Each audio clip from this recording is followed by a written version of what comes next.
ये कहानी 4 दोस्तों की है जिनका नाम अमृत, सुनंदा, राहुल और तुषार था। ये चारों एक साथ कॉलेज में साथ में पढ़ा करते थे। चारों दोस्तों की कभी भी छुट्टी पड़ती थी तो वो कहीं ना कहीं घूमने ज़रूर जाते थे। ये चारों बिल्कुल खुशदिल और ओपन माइंड थे।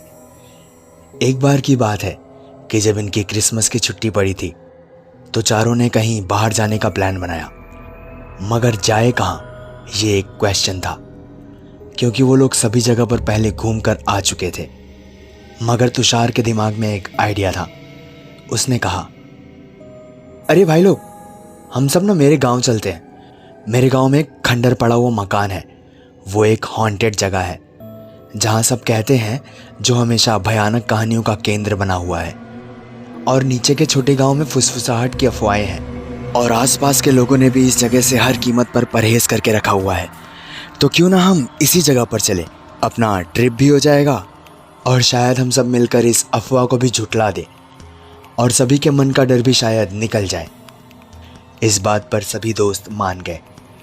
उन्होंने भी कभी ऐसी चीज़ का कोई एक्सपीरियंस नहीं किया था, इसीलिए सबने वहाँ जाने का फैसला किया और वहाँ के लिए निकल पड़े। तुषार अपने गांव में ज़्यादा नहीं रहता था। उसकी पढ़ाई लिखाई और पालन पोषण सब कुछ शहर में ही हुआ था, इसीलिए वो अपने गांव के बारे में कुछ खास जानकारी नहीं रखता था। खैर, सब तुषार के गांव पहुंचे और सही टाइम देखकर एक सर्दी की रात में वो सब उस घर में जाने के लिए निकल गए। थोड़ी ही देर में सबके सब उस घर के सामने खड़े थे। तुषार ने कहा, चलो दोस्तों, अंदर चलते हैं और पता लगाते हैं कि आखिर इस घर में है क्या और लोगों को इस घर से इतना डर क्यों लगता है। सबके सब बहादुर बनने के चक्कर में निडर बन रहे थे, मगर डर कहीं ना कहीं उन सब के दिल में किसी न किसी कोने में मौजूद था। सबने अपनी अपनी टॉर्च चलाई और उस घर के रहस्य का पता लगाने के लिए जैसे जैसे सब उस चरमराते हुए पुराने दरवाजे के अंदर जा रहे थे,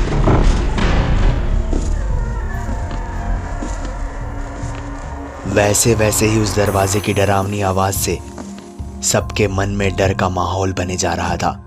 घर के अंदर का माहौल इतना डरावना और मनहूस था कि सबकी रीढ़ की हड्डी तक कांप रही थी।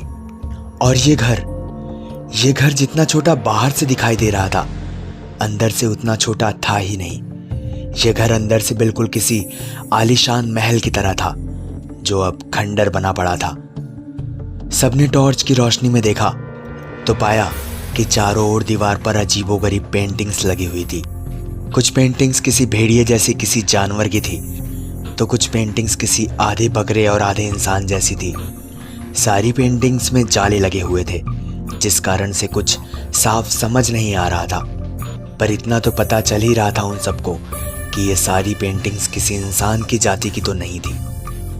सबने अपना टॉर्च चारों ओर घुमाया तो पाया एक कोने में एक दरवाजा बंद पड़ा हुआ था। सब एक एक करके उस दरवाजे की ओर बढ़े और वो पुराना लकड़ी का दरवाजा चरमराते हुए खुला। सबने देखा कि वो कोई कमरे का दरवाजा नहीं था, बल्कि वो दरवाजा उस महल के बेसमेंट यानी कि तहखाने में जा रहा था।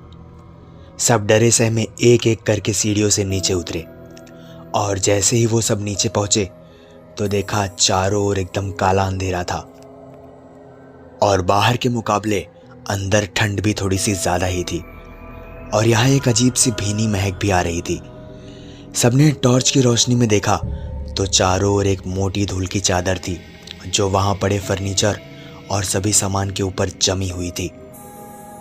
मकड़ी के जाले चारों दीवार के कोनों में लगे हुए थे कि तभी टॉर्च की रोशनी में अमृत को एक संदूक दिखाई दिया, जिस पर अमृत ने अपने दोस्तों को कहा, फ्रेंड्स, वहां देखो, उस कोने में एक संदूक पड़ा है। अमृत, सुनंदा, राहुल और तुषार सब के सब उस संदूक की तरफ गए। संदूक के पास पहुंचकर अमृत बिना सोचे या समझे उस संदूक को एक झटके में ही खोल देता है और जैसे ही अमृत ने उस संदूक को खोला, वैसे ही एक धूल का बादल उमड़ पड़ा, जिस वजह से सबको सांसें लेने में दिक्कत हो रही थी। थोड़ी ही देर में जब धूल के बादल छटे तो देखा कि वो संदूक पुरानी किताबों से भरी पड़ी थी हर एक किताब पर कुछ अजीबोगरीब निशान बने हुए थे और वो सारी किताबें ऐसी भाषा में लिखी थी जिसे पढ़ना तो दूर, उस भाषा के बारे में उनमें से कोई कुछ जानता भी नहीं था कि ये कौन सी भाषा है। अमृत ने उन किताबों में से एक किताब निकाली और उसे खोला तो अचानक से तहखाने में एक ठंडी सी हवा चलने लगी और सबको एक अजीबोगरीब आवाज सुनाई दे रही थी। यह आवाज किसी जानवर के कुर्राहट जैसी थी जो सबको धीमी धीमी सुनाई दे रही थी। यह आवाज सुनकर सबकी रूह कांप गई।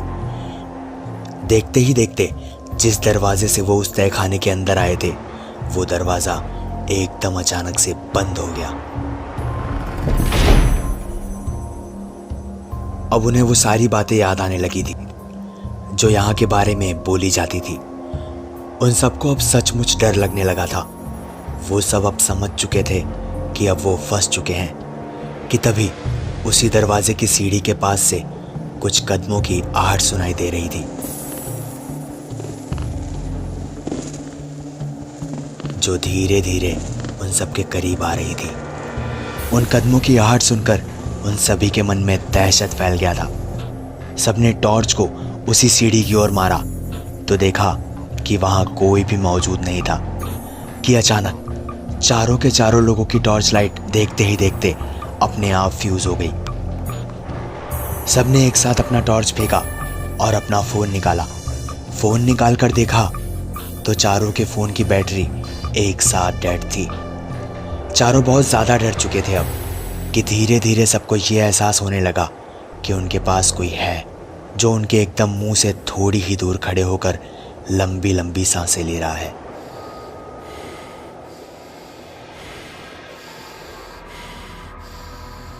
वो सभी ये समझ चुके थे कि उस तहखाने में सिर्फ वो 4 लोग नहीं बल्कि उनके अलावा वहां कोई 5वां शख्स भी मौजूद है। अमृत ने सोचा कि अगर ये कोई जानवर या इंसान है तो उसे भी अंधेरे में कुछ खास दिखाई नहीं देगा। यही सोचकर अमृत अचानक चिल्लाया, एक जगह पर कोई खड़ा नहीं रहेगा, भागो अपनी जगह से, कोई भी इस अनजान शख्स के हाथ नहीं लगना चाहिए, भागो। अमृत की बात सुनकर सब अपनी अपनी जगह से अंधेरे में भागे। कोई कुर्सी से टकराया तो कोई सोफे से टकराया तो कोई आपस में ही टकरा गया। सब भागम भाग कर ही रहे थे कि अचानक उस तहखाने में भूकंप सा आने लगा। चारों ओर की चीजें अपने आप इधर से उधर होने लगी।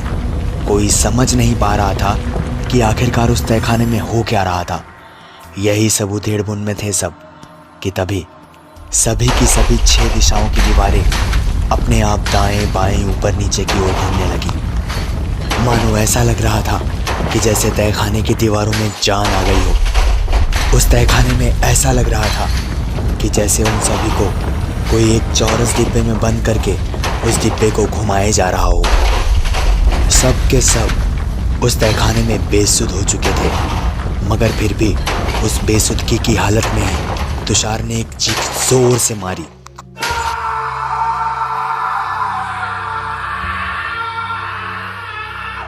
अचानक से सब कुछ ठहर चुका था।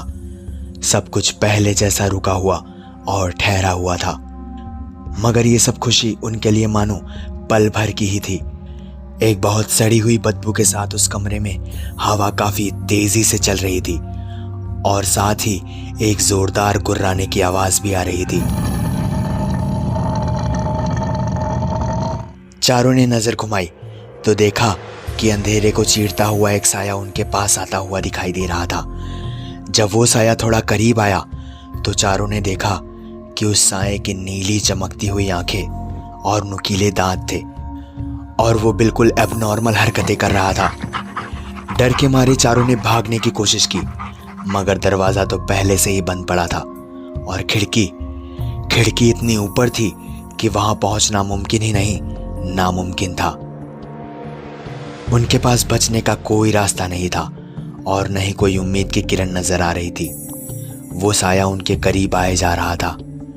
अब उस साये की सांसें उनके चेहरे पर गर्म और बदबूदार महसूस हो रही थी और फिर अंत में उस साये ने एक एक झपट्टे में चारों का वही हाल किया जो उनसे पहले आए लोगों का उसने किया था।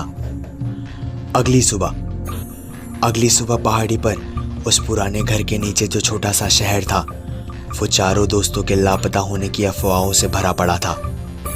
कोई नहीं जानता था कि उनके साथ क्या हुआ था। हर कोई उस पुराने से घर से दूर ही रहना बेहतर समझता था।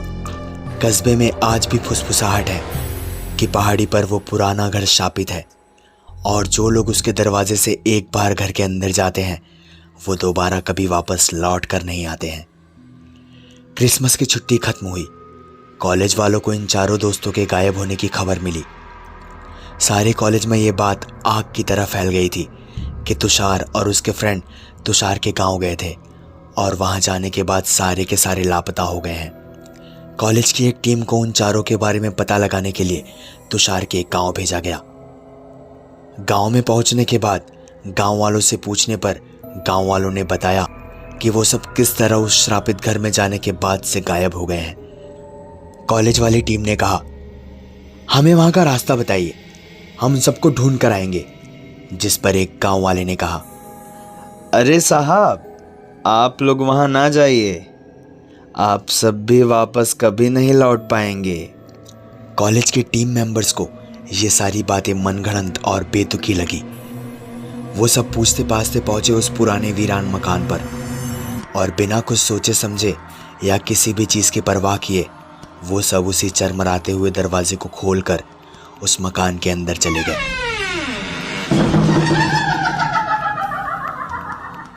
आज पूरे 2 साल हो गए हैं, मगर उनकी टीम उन चारों दोस्तों को ढूंढकर आज तक बाहर नहीं आ पाई।